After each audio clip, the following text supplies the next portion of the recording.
What's up, big bro? How you doing? Chilling, man. Brother Castro, how you doing, sir? I'm doing well. I'm really grateful to have you on here. Grateful for to have the opportunity to speak to you. How's everything out in Yes. Wilmington? Everything is good out here in the Cape Fear region, man. We're grateful, mutually grateful for the opportunity to be joining you on your podcast. Let's Yeah, go. man. Let's get it. I'd Let's like get to it. welcome everybody back to the show. My name is William Castro. This is the Seeds of Greatness podcast, where we bring you stories, real, raw, authentic stories of people who have been in some sort of struggle and have overcome it and now inspiring other people. So, Brother Abdullah, go ahead and introduce yourself to the people. Let them know who you are.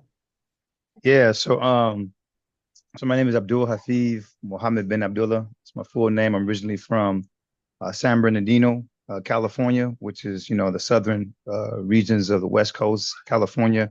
They traditionally call it the Inland Empire, and the biggest counties inside of the United States of America.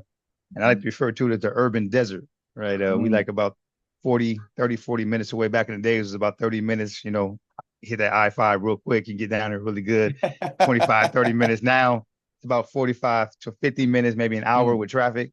yeah, But it was an environment, and it is still an environment. But back then, me growing up, I'm born in 1977, mid 80s, going to the later part of 80s. That was the kind of first kind of migration of individuals out of Los Angeles, California, particularly once you had the era of crack cocaine and gang right. culture evolve. So that was like a direct migration that they came to the Inland Empire. They came to San Bernardino, and the Empire was a Right. home of the Aryan Brotherhood, because they had deserts out there. It was a home of the MA, Mexican Mafia, Southern California, because of the actual San Bernardino Mountains. It was just really Right. a very broad area that was not Right. able to be covered by the Right. sheriff's department, right? So of course, African Americans, trying to escape some of the congestedness of people hustling outside of Los Angeles once the drugs came in. Mhm. And then also, a lot of crime began to happen, a lot of murders and running from the Yeah. police. So they migrated up to San Bernardino, California. So I kind of grew up in that environment where the Crip and Blood type of gang banging culture Mhm. was transforming what communities looked like. We had the street culture, you had the whole gangster culture, people was Mhm. pimping, but it was a different mindset once gang banging came along. And I kind of grew up in the heart of that. So, Right. early 1990s began to kind of be a major transition for me. I'm from the generations of, the Chronic album, so, Hey, let's so, go. Dr. Dre, Easy E, that whole vibe, Southern California. Yeah. And of course, I absorbed my environment. I became a product of it. Right. Um, Grew up gang banging, got incarcerated for the first time, I believe, at age 9 years old. Was Damn. incarcerated at age 17 for a broad daylight shooting at a Damn. parade. Yeah. Um, it was a blessing in many regards, because I think the law enforcement, they was familiar with me, Mhm. because I was just, they had the whole gang units. Right. So everyone that was out there already knew who I was. Right. My family is well known in San Bernardino. Our community Right. neighborhood I was from was well known. So the officers that had actually arrested me wasn't the Mhm. same officers that was inside the actual police department. These are like Mhm. people that just work in the office. They don't necessarily work the beat. They don't work the streets. So Right. when I got into the police department, they decided to do an interview, uh, kind of like recorded interview of me, and I was Mhm. like actually 17, so I was Mhm. underage. They kind of Mhm. roughed me up. Saying quite a bit. The Oh officers that man. knew me, they kind of knew me from the community, the outreach, gang outreach. We've had our encounters before, so they wasn't really into like putting their hands on me, because they knew once they take me to juvenile hall, I've been Right. in and out of there so much that there was a lot of nurses, a lot of staff members that worked in our community, our family. Right. My uncle was a pastor, Yeah. so they had some encounters before, so they Right. wasn't really keen on putting their hands on me when they knew that I had to go to juvenile hall. Right. But the individuals that was inside of the actual district, or inside the actual police department, they Mhm. didn't know me from scratch, Yeah, right? they ain't know. Yeah, and I was mouthy, so they kind of whooped me up, kind of really nice. Oh man. They put their hands on me really nice, and Yeah. tossed me in an adult jail cell. Like, took an actual statement from me, which at that time legally you needed to have a parent uh, permission to Yeah. actually take a statement from an actual minor. So Yeah. all those things considered, ended up taking me to juvenile hall that night once the guys came from, the regular street Yeah. patrolling, right, from the parade. They was like, man, this is Scotty White, my legal name at that time. It Yeah. was like, man, like what is he doing inside this adult jail? Like they Yeah, grabbed y'all me. tripping. Yeah, they tripping. Like, yo, this dude he's a minor, right? Yeah. Like, like you tripping, right? Yeah, y'all Like done really. messed up. So then they take me to the juvenile. They wait like a long time, like almost like Yeah. midnight. Yeah. They take me to juvenile hall, and I tell this part of the story because when I finally went to court, I was facing 37 years of life. It was a broad daylight shooting, saying Yeah. hit an individual like, 4 different times right in front of a Yeah. school, but Yeah. I was just kind of I was a product of my environment, right? The language was violent. So that's the language I was speaking. Yeah. And if it wasn't for the era of law enforcement, right, I think I would have actually probably still be incarcerated right now to this day. But because it was a high profile case, it was a Black History Parade that they called the Black History Parade to stop coming through that portion of our town as a result of that. Yeah. I was a minor, right? My family was well known inside the community, right? It just became something that the judge wanted to kind of go away. So they offered me a deal of like 8 years with 85%. Right. So anyway, I made it to adult prison. And it was in that environment that I went through a significant transformation after about like maybe 3.5 years. Actually, 2.5 years, I shifted my consciousness, period. Because really the gangbanging had became like something that just wasn't, I think once you start seeing men that are our perception of powerful, like when you live inside the urban community, you're looking to be safe and you're looking to have things. You're looking to feel like you can, buy things and you can actually, look nice and dress nice. So it's usually the two motivators, right, inside of many communities is economics and safety. So for me, the only people I seen that really had legitimate economics and legitimate safety was the gangsters. Right. So when I was able to go into prison and see grown men, right, many of them used to be gangsters, used to be criminal, but at the time, right, when I entered into the prison, these were grown men, level 4 prison yards. That was men. They was like, seeking to be fathers and seeking to be leaders and seeking to be just regular people. They wasn't really moving off the gang. They wasn't impressed by the gangster mentality. They wasn't impressed by, the actual rowdiness. They had been there, done that. And when I started to see that, and I started to see that these people were respected a certain type of way, they was able to move a certain type of way, I began to gradually like decrease my level of actual, like honoring and looking up to the gangsters, even looking at myself a little bit differently because, here I'm thinking anybody can get it. I ain't afraid of nothing, woo wop. Right. But at the end of the day, somebody can make me get butt naked, bend over, squat, and cough. Right. You know what I'm saying? Like the police can do what they want to do to me. That's right. You know what I'm saying? I'm banging up on the same cats I'm banging against, like within my first like literally few hours in the actual prison environment. Right. I witnessed that those same conflicts completely deteriorate in the midst of other people being present that represents a greater threat. Right. Crips and Bloods, individuals that you look to at that time, and even sometimes today, at that time, there was certain people that was your arch enemies. But inside of a prison environment, right, you see a cat that is coming down the line that is a rider, and he's on the other side. You happy to see him if you happen to be in a cell with a gang of Latinos or a gang of whites that is about to get off on you. So I noticed that. I was just like, wow, like, do I really hate these people? Do they really hate me? Right. Like really, little right? Paradigm shift. Yeah. So even before I reached a level of, going through some other transformations that was more spiritual and just life changing, I began to kind of question the lifestyle that I chose. Like really question, like, is this really what I thought it was? I knew my homies wasn't calling me. I wasn't calling them. I knew whatever girl I had, individuals was actually now that was their girl. Like there's certain things I just knew, right. And it made me start questioning. And then as time progressed, man, I experienced some things in prison, man, that I would just say, in a nutshell, some beautiful men, right, who had many of them done some maybe heinous things in society. Some of them actually up beside there for wrongful convictions. Yeah. But nonetheless, considered to be outcasts of society, who transformed themselves, who legitimately rehabilitated themselves, actually grabbed a hold of a young person, right? I'm 17, so you figure by the time I'm 22, 23, and I'm starting to I was barely reading and writing when I went into prison. So I'm starting now to learn how to read, how to write again. I'm starting to actually pick up books. I'm reading books like Sun Tzu, The Art of War. I'm reading books like, Blood in My Eye by, George Jackson. And I'm, I'm kind of delving into this history a little bit now, even though I'm still kind of on this gangster vibe. I'm actually realizing that there's, something more that I need to be equipped with because there's people around me that's also so-called gangsters, and they way more effective at being a gangster because they was educated. right? You know, Right. and I tell Right. you, one of the stories that motivated me to actually want to make sure I can be able to read and write Uh-huh. was watching a young friend of mine. At the time he was considered a comrade. Um, I ain't gonna mention his name, you know, 'cause I don't know what he's doing these days or whatnot. Yeah, yeah, yeah, But we yeah. was inside the act, we was inside of Act said administrative segregation, and I was amazed, man, at how much mail he was receiving. And Mhm. what I realized, the majority of his mail was from women, right? And Yeah. me being young and being in prison, right? You know, what I'm saying Mhm. I didn't really have no girlfriends. I had little females I kicked it with, but not no actual bona fide girlfriends, right? When I Right. got locked up, right? So I didn't really have nobody, but maybe one person trying to Right. reach out to me and write me. But I was impressed by his handwriting and Mhm. his literacy to read and write.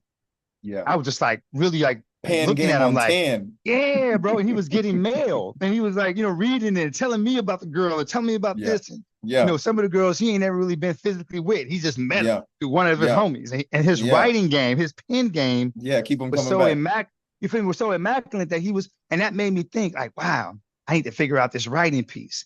And then Right. another component was watching some people be able to kind of navigate conflict with law enforcement, right? Using the actual appeal process, Right. right? So we always kind of rowdy, want to act up. So police was always holding us accountable, beating up on us, you know what I'm saying? Right. Associating things to us that wasn't us. And you realize Right. early Yeah. on that they got more power than you. But the only Mhm. people I knew that began to counter that power, right? It wasn't the biggest and the baddest one because they're going to bring more strength every Mhm. time. They got Every time they're gonna guns, bring them right? shields. Yeah, They're it's going to over. shield the goon squad, right? They're going to Yeah, it's come, over. It's a wrap. right? They coming. So I knew you couldn't beat them, you couldn't whoop them, Mhm. right? Because even if you catch one slipping, they're coming back to get you. On But I God. started noticing the people with the pen, going back Mhm. to the pen, the Mhm. people with the pen, for some reason, they kept a distance from them and they Yeah. talk different with them when it comes to Mhm. actual authority. They talk Yeah. their language. That's the second thing that made me say is something about this pen. Mhm. And the ultimate reality that I want to share is that it was those encounters that made me appreciate the need to read and write that I began to spend more time learning to read and write. And then by default, right, that turned me into being the presence of individuals that would encourage me to read other things. And even Mhm. before I became someone that was considered to be conscious, who had Right. transformed my life and was Mhm. seeking to master the art of building, right, Mhm. versus the art of destroying, right, I had Yeah. already encountered, right, this need to want to be educated and this need to Facts. want to actually be informed. And I leveraged that, right, which then eventually turned me into this other type of person that was seeking to neutralize threats. And I'm gonna say this, and I'll let you ask me any questions that you may want to, go into Now you to go. Go evolve ahead. Go ahead. more. Yeah. Um, Neutralizing threats is a very important concept Facts. because what I believe for myself, I can't speak for everyone. Uh, 1 second.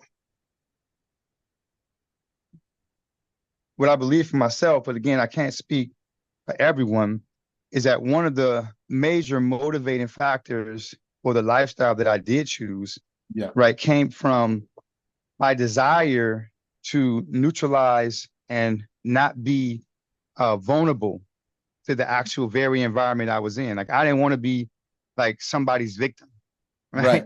I didn't want to be begging. I didn't want to be poor, broke, right? I didn't want Mhm. to be looked down upon because I was working a job that in my world people didn't respect, and I didn't want to be beat up on. I didn't want to Right. be on someone's t-shirt saying, saying rest Right. in peace, such and such. So that caused me to learn a certain language. Right. And that language was violence. That caused me to be comfortable with developing certain friends and Mhm. leaning to certain family members, right? I have family members that was in the church. I have family members that was in playing sports, right? But the family members I gravitated towards were the family members that helped me learn how to not be a victim, Right. right?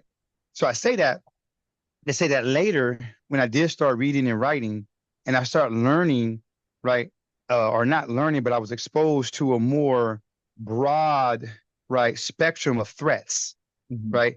I didn't in school, I was passed through fourth, fifth, sixth grade, apparently because I could barely read or write. I dropped out of school in eighth grade, technically, right? Right. So for me to have gotten through school, somebody had to been chosen to say, I'd rather have him not in my class next year, right, than to actually keep him in this class and keep trying to wrestle with him, right? I was one Right. of those kids, right? Which is Mhm. okay. But what I want to say is that, right, that left me. And even when I was in school, even though I wasn't reading or writing, when I learned history and I learned certain information, there was a lot that was legitimately left out. So when I started reading and writing and learning, right, even before we started the actual session, we started talking about culture and ancestors, right, and actual legacy, right? You know what I'm saying? We was talking about the nose ring and your connection to your actual culture, right? When I started learning like the real story of Africans being brought into these lands and the level of actual viciousness and the level of actual aggression, right, and actual inhumanity that was connected to it, and then how prisons is a legitimate continuum of that, I began to actually not only take personal offense to it, but I began to actually see different types of threats differently. So I began to look at the things around me, right? The jail cell, the prison guards, right? Certain type of mindsets, right? As actual threats that was worthy of also learning how to actually defend against. Right. So that required me to take on reading and writing to the next level. I became aggressive with it. Same way I was aggressive with the streets. Let's go. It was some high, my energy became different, right? I was, you know, they say full throttle, like I was full throttle, right? And I was open to learning everything and anything I needed to learn to address this larger threat.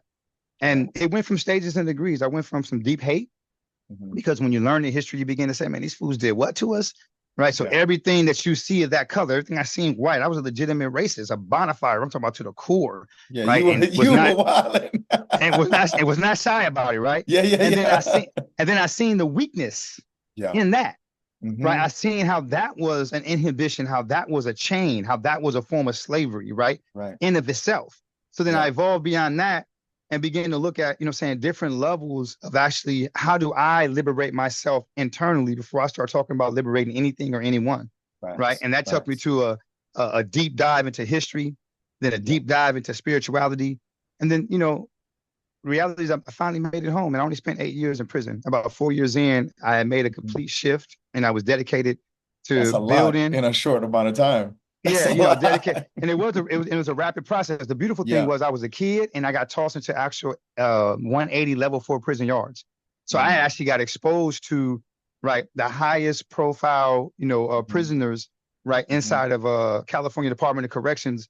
And when I was choosing the path of destruction, then they embraced me and thoroughly equipped me in that. When I chose the path of development and building, it was that same level of tenacity, right? And even more so, I would say, because keep in mind, I only was given 8 years. So, and this is an honest statement.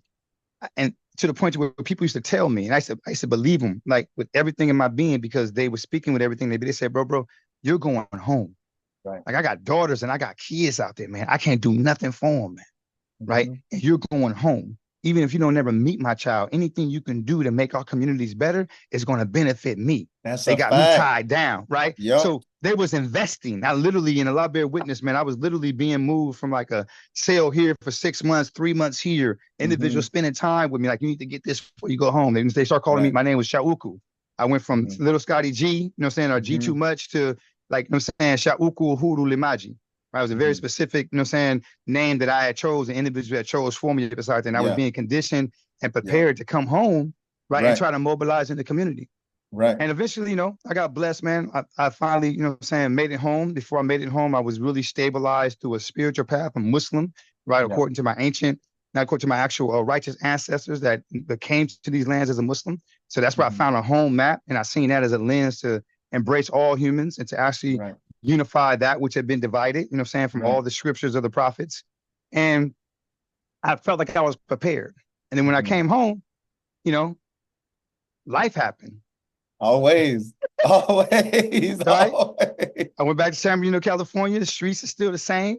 Like cats don't care. You know, I had long locks. They don't care about your locks. They don't care about, you know what you say you are. Are you Muslim? Like you Muslim? I don't care about that. I'm not got Muslims out. There's Muslims out here pimping.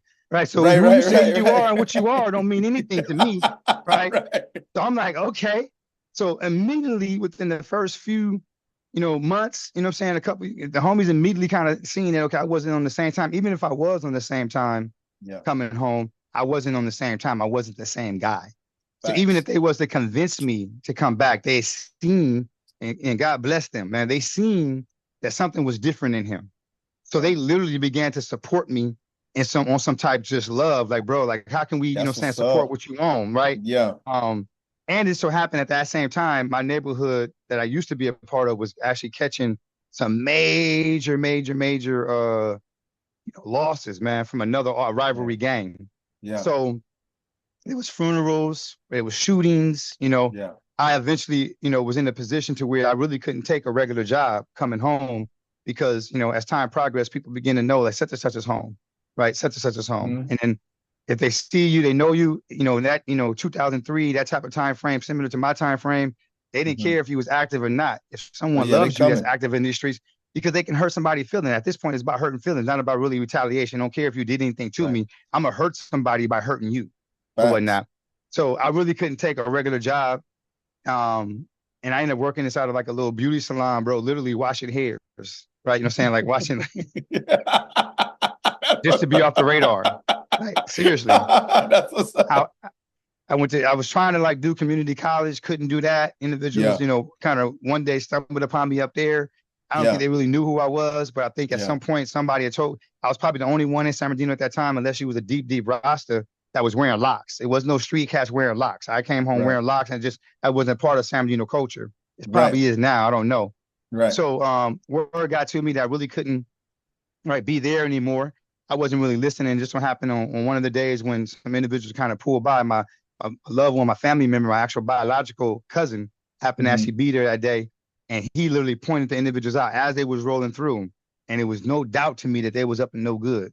So I was just like, oh man, right? So I immediately started trying to figure out how I can leave San Bernardino.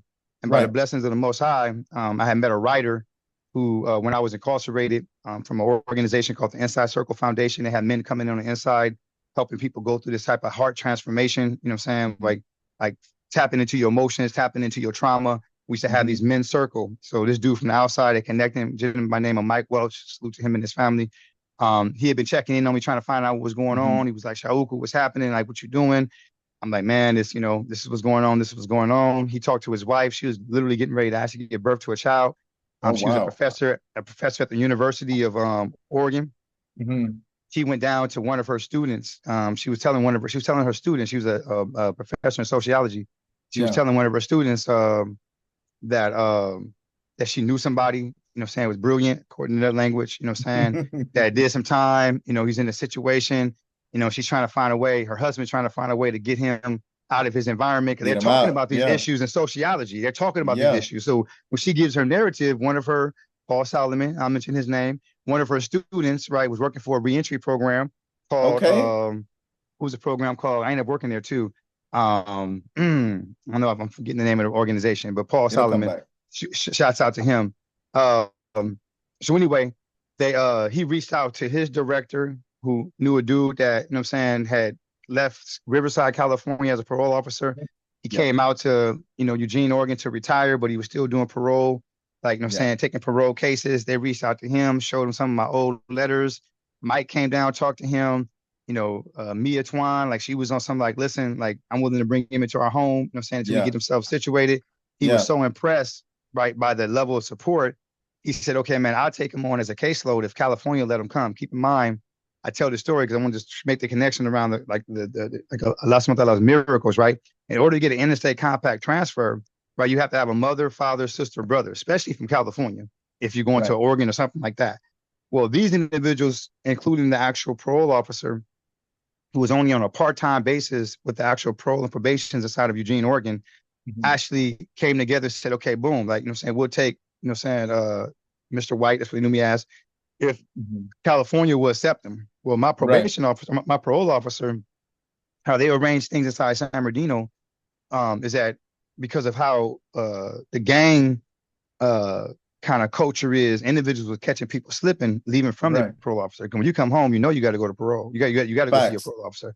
So if we catch you leaving from there, that's where individuals are getting caught. So what they was doing, they were starting to try to arrange the parole officers and associating to certain gangs or whatnot. So there was like a level of actual, like we know exactly who's coming, right? They also, it's their friends and their comrades or whatnot, or their actual local gang. Sometimes they come in groups or whatnot, even though they're not supposed to be around each other. It was just organized in a way to where they wasn't mixing with each other versus keeping one solid group. It just so happened because of that phenomenon, right? When I started asking my parole officer for interstate compact transfer, we have all that information, and she was trying to make a decision of whether or not she should do it or not. It was my homeboys, man, or people I consider my homeboys, you know what I'm saying, from back in the days, loved ones now, you know what I'm saying, some friends, right, and some non-associates at all, began to communicate, right, to my parole officer saying, man, get Scotty out of here, man. Like he on some other stuff, man. He ain't like he's not he refusing to pick up a gun. He don't want to be around us because you know what I'm saying, That's he can be violated. He don't want to go back to jail, and he's running around. The word they was using at the time is he's naked. He's butt naked. You know what I'm saying? And anybody can do anything they want to do to him or whatnot. If he can get out of here, get him out of here. And a lot of bear witness, man, like I was able to get the interstate compact transfer, and I went to Eugene, Oregon, and eventually was in Portland, Oregon. Right. So that kind of like was the story of transformation, and a whole lot happened after that. But you know, that was kind of like the baseline of my journey, right? You know what I'm saying? How I got to a place where me and you know each other now, you know? I think, man, thank you so much for sharing that. And it lends so much context to some of the conversations that you and I have had over the course of time that we've known each other. But I find it, one of the things that I've found consistent, almost everybody that's been on the show, that's been to prison, that's out here, that's doing something in the community or for the community, almost everybody has had those interactions with those OGs, those old heads that had life or had so many years that they might as well have a life sentence. And it's almost like those men helped raise us and helped us to see that whatever is portrayed or whatever we believe that got us here isn't the same thing that we need to believe while we're here, because we've been tricked, we've been fooled. And like, if we continue believing that, then this is what we're going to continue to have. And man, it's so, I don't really know. Like, I have no words, because without their wisdom, I mean, maybe we would have still transformed, but it definitely wouldn't have happened at the same pace. Listen, their transformation, absence of that wisdom, right, set off a chain reaction. And I'm going to argue the wisdom has always been there, because as we always say, especially in our field of community health workers, right, those who is closest to the problem is closest to the solution. Right? How is that possible? Because like no human being, right, or no group of human beings, right, want to be evil. No group of human beings want to be, right, land pirates, right? So everyone is always, right, even if they're in something, they're exploring the options of getting out of something. Everyone's inside of an actual mindset of fluctuation, right, where they with it sometimes they're not with it. And then there's some cases at some point they kick in a gear and they completely with it and it's done.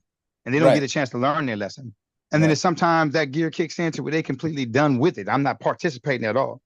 But inside the environment is that actual fluctuation of medicine and illness. I'm saying medicine and poison or whatnot. And it has to be the people who've actually, it's almost like inoculation, right? You know what I'm saying? With vaccines, right? Inside that environment, right? Once you get exposed to the sickness, right? And you're able to overcome that sickness and you develop immunity to that sickness, right? Then you then inoculate someone else. And how you're able to do it, and how you're able to do it is because, right, they're open to receiving it because they're familiar with you and they know that you're familiar with them. Right. Like, I know in my case, I wouldn't have listened. If an individual didn't have, there was no way for someone to convince me to leave myself vulnerable to the point of actual being a victim when I actually was willing to do everything not to be a victim. I had to actually see someone who was able to be a person of integrity, a person of righteousness and goodness, but also not willing to be taken advantage of. That was a key component for me, because in my environment, right, I was always fighting something. I was always, and I'm not just talking about fighting people that look like me. I was fighting law enforcement. I'm fighting teachers. I'm fighting, like, I'm literally having to fight something all the time. So I've gotten conditioned to fight. Now I'm trying to change, and I'm being told I need to now put my guard down and be vulnerable to a world that's been whooping me. Right. Yeah, that's tough. And I think that the messenger is important, because like you said, how many times could or have people gone into places like, for example, when I was locked up, people would come in and they would start trying to tell us what we need to be doing. And if they haven't established any kind of credibility, if they haven't like made it clear that they understand some of the things that we've been through in life, then they might as well not even be talking to us.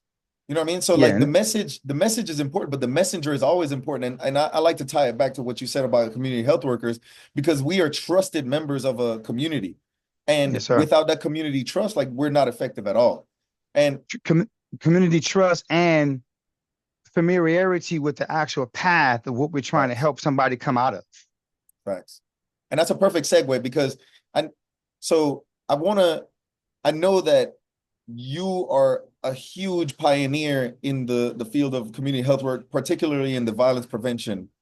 And I want you to speak to that a little bit. And I also want you to speak because I've heard you in the past say that you have to elevate, that an individual has to elevate their vocabulary to match their passion. That passion alone won't get you anywhere if you don't have the right vocabulary. So can you like elaborate on that a little Yeah. bit? So the reason why I embrace, so I, first of all, somebody convinced me that I was a community health worker. Okay. Right. Just simply because they were saying, you know, what you do is there's a profession, right, that's already been named for that. And I was like, oh, for real? Right. I was like, yeah. Right. He said profession. Like I've been trying to figure out a profession. I need the bills to pay. You talk profession. Right. You talking about profession? Pay me. Yeah. And then what they also said to me without saying it when they told me that it was a profession, right? They told me, because if you're telling me what I do, right, there's a profession for it. That means that, right, liberation, right, and supporting my community to overcome generations, right, of actual horrific type of encounters with the society we live in is also a profession. Because at the core of me, because of where I come from, at the core of me, right, I shifted from having a passion to destroy things without any type of sense of awareness or consciousness about what I really was doing. I was just really actively trying to actually survive my environment and then conquer my environment. I shifted to build, right, and to master the art of building, right, with the intent to rebuild and to restore that which I was destroying and others are destroying. So when someone tells me later that, hey, do you know what you're doing? There's a profession that's named for that. Then what you're telling me that there's a profession that's named for this passion I have to rebuild, to restore, and to secure, right, that which I've been striving to achieve on behalf of my people and all for all of humanity. And that's what I seen the community health worker profession as. So to be clear, before I was a community health worker in violence prevention, I was a community health worker in the traditional sense of community health work. The community health worker and violence prevention model that I actually advance is based off of the traditional community health worker model that we all know so well as an actual patient, a system, health system based type of, partnership, right? Supporting community members with navigating, health systems and helping them get access to the resources they need and access to the type of behavioral change that they need, et cetera, et cetera, et cetera, right? The liaison concept, right? Well, the foundation of what we do as CHWs and violence prevention, the CHW VPP, is based in that and rooted deeply in that. The only difference between the two is that clinical health has somewhat, for many years, attempted to co-opt community health worker profession as something that's exclusively to be used, right, as a partnership within health systems and community, and oftentimes tries to keep the community health worker kind of limited to functioning within health systems itself. Right. Which is kind of problematic because it limits what community health workers can really do. Right. Community health workers are traditionally rooted in being able to navigate their environments and support health systems and accessing those communities and actually being able to translate to the actual health systems the best way to support those community members, as well as translate to community members how to best benefit from what health systems have to offer. So when you put them into health systems and limit them in that space, you're limiting their capacity and you're inhibiting the potential for the profession. Right. You got to turn them loose. You got to turn them loose. The violence prevention space is a little bit different in the sense that because the foundation of public health thinking in relation to violence prevention requires a priority for public safety. It requires an actual concern of looking at all the different factors that leads to exposure to violence. So by default, I have to be concerned about housing. Why? Because most violence happens inside of environments like apartments, housing projects, or whatnot, and those type of infrastructures need to be considered. I have to think about poverty because poverty is going to actually dictate how desperate, right, people are in that environment, and desperate people do desperate things, right? I'm going to have to think about mental health, right? I'm going to have to think about the educational setting, the educational, dynamics. I have to think from a public health lens as it relates to violence. I have to look at the whole picture.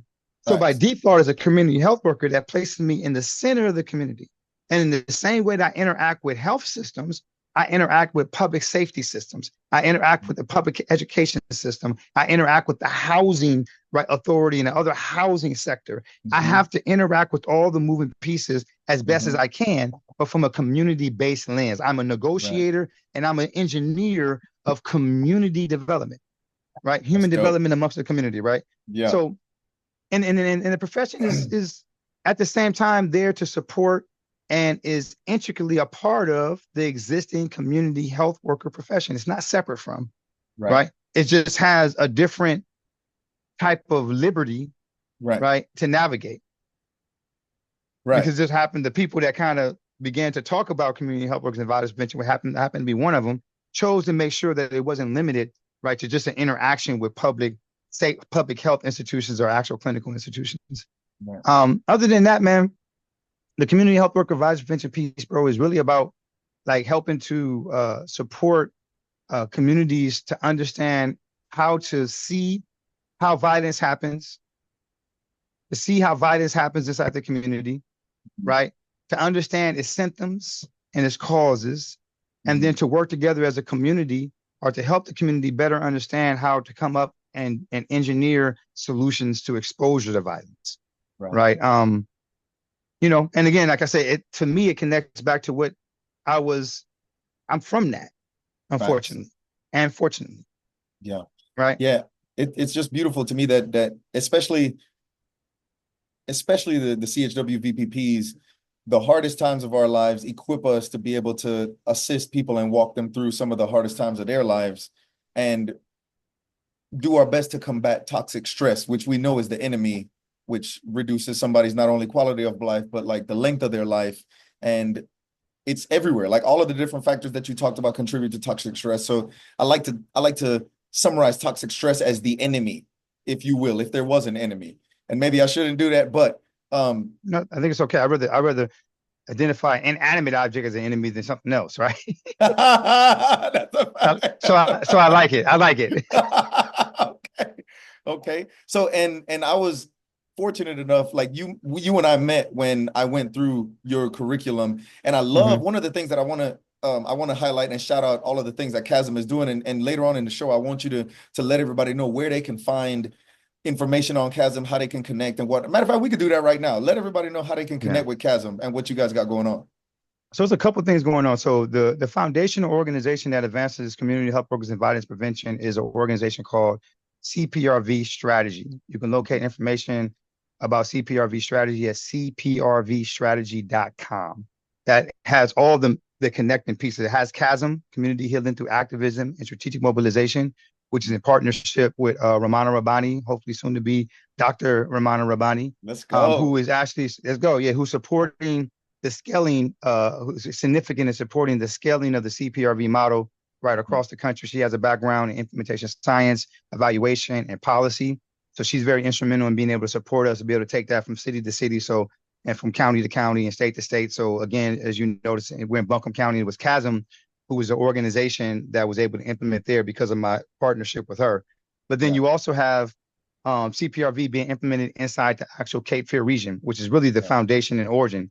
And the organization that's implementing that is Quality Life Blueprint, in partnership with the network of community health workers and community-based organizations that's actually centered at Sokoto House, which is a community center.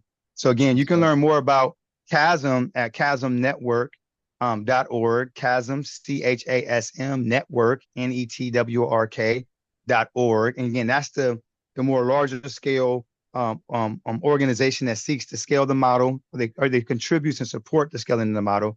But Chasm also does a lot of work around health equity, right? Supporting community health workers, supervisor training, equitable integration, or sustainable and optimal integration of community health workers into health systems. There's a lot of policy work that's being done with the American Public Health Association, and Ramana's leading that work. There's a significant number of things that's happening right across the country and across the state that Chasm is connected to.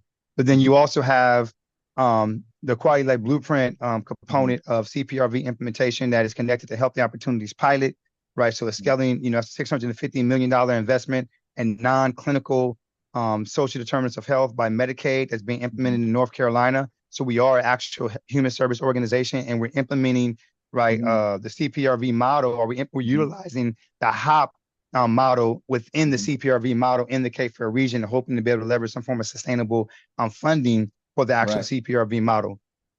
So again, you know, I don't want to go too much into it, but I would say if you want to learn more about what the community health workers at violence prevention do, of course, we trained over 150 plus community health workers in the past couple of years here in North Carolina, as well as in Atlanta and Michigan and other places. And all CHW VPPs have been trained with the epistemology connected to this concept of community-based public health response to violence. CPRV, right? We prevent CPRV, right? The prevention of structural and interpersonal violence by addressing structural and social determinants of health within communities that have been historically marginalized or underserved, right? And the heart of it is getting people like Castro, myself, and others that have, you know, been deeply saturated in the challenges of living inside of America, living in poverty, living in various other forms of insecurity, taking those individuals who've done amazing work to heal themselves, to build themselves, and are actually trying to actually help their communities, training them individuals with public health science, right, to be able to look at multiple forms of violence and how all the different things that we talked about, all the different social determinants, right, housing, food, transportation, right, which are really stressors, but how education, when those things, workforce development, all those things, workforce development, education, mental health, substance use disorder, all those things, like when they're collapsing upon a particular individual or upon a particular community, right, that's toxic stress. Facts. Right, that's toxic stress. So the removal of those determinants from interacting with the community in an adverse way is decreasing the toxicity when it comes to the mental capacity to make sound decisions and for a community to thrive and grow. And that's what we're in the business of. And it's not doing anything unique or special. What it's doing is going into environments and actually being honest enough and humble enough to see that there's existing genius there. And then we take the evidence-based strategies that CPRV has been able to actually associate to itself, because originally was a CDC-funded initiative, right? Take those evidence-based strategies and reinforce what organizations and what community-based networks are already doing. We're not there to change anything. We're there to reinforce and say, hey, here's an evidence-based strategy that you can adapt to do what you're doing. And it's going to minimize the barriers of people trying to say, is this scientifically proven? Nah, it is scientifically proven. And more so, that's right. And more so than that, it's scientifically proven, but it has more confidence in what I've been doing every day in my community and not being supported to do. It wants to now actually honor that and respect that and get resources to that. Right. So there's another thing that I learned in working with you and Romana. And I know that so it's CPR. You got the actual peers as well too, community health workers and policy, evaluation and research, right? Which is you're connected to, right? I'll make sure I lift that up. You know, somebody might got a lot going on. We got a lot going on, a lot of moving pieces and whatnot. But y'all got the website, y'all can learn about them all. You all good. Yeah, one of the approaches that you guys have taught us and that we've implemented and we've seen the efficiency and how people respond to it better in this area is when we actually bring the community members to the table and get their input, as opposed to some of these systems, they think they already have the solution and they go tell you what it is. So can you talk a little bit about CBPR? Yeah, so community-based public health, community-based participatory research, or any form of qualitative data, right, where community professionals like CHWs, peer support specialists, or whomever, right, when you're able to, if the organization allows you and supports you in going out there and getting opinions and thoughts and ideals from the community. Right. Very important piece, though, that you're clear with the community of what you're going to do with the information, right? And if you can't promise them that it's going to result in resources, if you can't promise them that you're going to report back to them and make them aware of what was done with the data, then don't promise them. But if you have a strong enough relationship with the actual institutional partners that you're working with, and you can actually affirm, listen, I'm gonna get this data. We're gonna use this data. I need your thoughts on this particular issue here. I need to know what's going on in the community. I need to understand what you think would be some solutions. My word that we're gonna take this to these people and we're gonna make sure that they hear you, right? And whatever the results is, I'm gonna come back and I'm gonna inform you. Just that alone, even if you tell them that you can't guarantee that, but you understand the importance of that. And by them giving you this data, then later on, you're going to be able to then build a case of why they should be coming back and hearing from you guys. And then that voice becoming leveraged to actually implement, right, certain things they want to do in their communities. That relationship of being able to actually get the trust of the community to give you data that most institutions and universities can't get their hand on, not only does three things. Not only do they actually make you a power broker inside these rooms, because you have constituents backing you, right? Because they know you have access. You can go knock on those doors. You can go to those community centers and people are going to respond to you. That's one. Right. Two, when you do go back to those communities, they're going to be happy. And in some cases, they're going to call you to come get their opinion. That's right. That's right. Because like, especially with you guys, you know what I'm saying, Operation Gateway, when you got leaders that's inside of places, whatnot, that's uplifting the voice of the community. Right. So they know if I get this message to this particular group of individuals, what I'm thinking is going to be heard in the right place. So they begin to come and ask you, listen, we got some ideas about what's going on in our community. So now you can come and use that information, you know, saying, do a focus group. You can go get some actual, you know, rapid assessments or some surveys and find out what's going on and leverage it, right? Right. And then the third thing that comes along with this, so you have the value of you being a power broker, and then you have the value of them feeling confident and excited to be able to interact with you. And then it's the in-between. The in-between is when it comes time for you to actually do interventions, that relationships on both spectrums become a power play for you. Right. Because the people with the resources, they know that you can prove the success or failure of your actual program, meaning their investment. And the community, they're willing to work with you and actually interact with you because you've already built a relationship with them. It's a win-win. Right? Yeah. It's a win-win, right? Yeah. And the biggest piece that you want to think about is it's a lane that is unique to community professionals, right? Because everybody can't necessarily go into those communities and get people to share the data or share what's going on in their lives. If you can, then that's a leveraging and bargaining, you know what I'm saying, mechanism for you. Yeah. And we've seen it.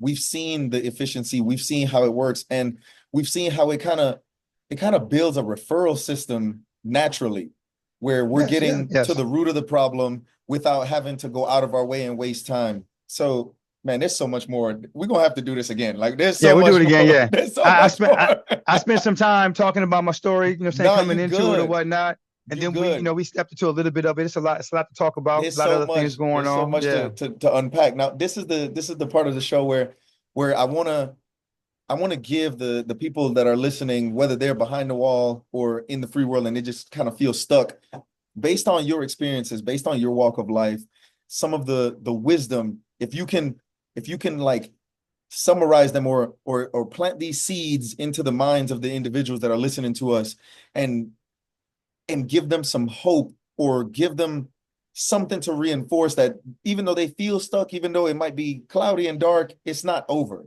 So what would be three? If you could do more, I had Brent Bailey on here yesterday. He gave me about 5 of them. You know what I mean? Yeah. So what would they be? What would be the seeds? So the first thing is this, man, is that and again, wherever a person's path or their journey is, man, like the source of all things is our creator, right? And like liberate yourself from the shackles of created things, man, and find liberation in your creator, right? Find liberation in seeking help, liberation and being humble, liberation and acknowledging that you don't have the capacity, but the Most High has the capacity. You don't know, but the Most High know, right? And in that, you know what I'm saying, it's not something that I can convince you, right, of what would happen. Just test it and you will see, right, the empowerment that comes from it, right? You will see the empowerment from connecting with whatever it is that's responsible for bringing everything sophisticatedly into existence and keeping it in existence, right? That part. So take that moment, right, to just kind of tap in and say, you know what I'm saying? Okay, like, you know, I don't really know. I'm not really able, you know what I'm saying? But like, you are. Like, so can you support me in this? Can you help me in this? Build that intimate relationship with whatever you believe is the creator and sustainer of everything in existence. And then the second piece is, and I'll end with just 2. Okay. Is, well, I give 3. The second piece is liberation, right? Like, what is liberation, right? Inwardly and outwardly, right? Don't allow other individuals outside you or other circumstances outside of you to shackle you. Right. Nothing has that permission. Like you're a creature that was created, and the one who created you didn't ask nobody's permission to create you. And when he decides or it decides to take you back, it's not going to ask nobody permission. And nobody stop you. It's not going. It's not no ask nobody time, when, how, and if it's deep. okay, right? It's just going to go down, right? So anything outside of that, right, does not have the permission to shackle you, to enslave you, right? Resist it at all costs, right? Including, get this, including yourself. Right. Don't let your passions that's the shackle hard part. You. That's the main part. That's it. The only way something outside of you can shackle you is because you already been shackled and enslaved inside by you. You've already inhibited yourself, right? So you have to begin to actually like surgically begin to remove, seek help from the Most High and begin to remove, right, these things that are continuously placing you into these situations and into these circumstances where you're sabotaging and you're harming yourself. That's the second thing. Liberate yourself inwardly and outwardly. No one has the right. Like it. Nothing that's been created like you've been created has the right to shackle you. Don't let them shackle you and don't let yourself shackle you. Okay. And then the last thing is a little bit less, you know what I'm saying, you know, high level and spiritual. It's really fundamental and it's really focused, man. Okay. Environment is everything. And humans amongst themselves, whether you're behind a wall or you're out here in the streets, you're in your professional world, you're inside a faith environment, church, masjid, whether you working out, you know what I'm saying, on a farm, you know what I'm saying, with limited access to people. The quality of time that you spend with yourself and with others is everything, right? When you're with other people, whatever they are consuming, you are consuming. Your soul is a sponge. That's a fact. Right? It absorbs whatever is around. It absorbs the actual actions and the behaviors. It absorbs the actual statements, what comes from the tongue, and it absorbs the energy and the vibe. That's a fact. Regulate and manage who you're around. Right? The people you're around. More so than anything else, people are the closest proximity to each other. We all breathe. We all have a heart. We all function a certain type of way at the base level. There's some uniquenesses about us, but we're very close to each other. Right? We're very familiar. We're like magnets. Right. By default, we absorb and we have an each energetic other. field. We do. That's there, active. That's active, highly active. So be concerned with who you're around and what you're allowing yourself to be exposed to. And it's better, right, to be by yourself, right, than to be with a group of people who are involved in questionable behavior. That's a fact. That's a right. fact. Real simple, right? You know, and may Most High bless you guys, man. Again, everybody's on their own journey, and their own path, man. Whatever you was doing before, whatever you've done that you brought your all into, tap back into that time frame, tap back into that moment. And that same energy that you used then can be used now at any time. You just have to bring it and make it available to you, right? And that's a journey. But the first thing is believing I can. Whatever I was doing in the streets, whatever I was doing when I was playing sports back in the days, whatever I was doing in the military when I felt like I was at my height, whatever that was. If I tasted that before, then that's still in me. That's a fact. I have to go find that thing and say, I want to use it here. Yeah, I like to tell people, the way I like to do it is, have you ever been like really, really, really cold? Yeah. Yeah, you ever been really, really, really cold and then you get really, really, really mad? You ain't really cold no more. No. The energy is inside of us. We just got to dig down and pull it out. We just got to dig down and get it. So, man, thank you so much. Yes, thank sir. you so much for dropping all these jewels. I'm gonna let that wisdom hang in the air, and we got to do this again. I hope we'll make it happen. You be blessed, big bro, and we'll talk man, soon. Peace and blessings, man. May you be blessed in your podcast and your efforts, man, and all the other efforts y'all got going on inside the actual Buncombe County regions, man, professionally, personally, and otherwise, man. Peace and blessings, sir. Thank you, sir.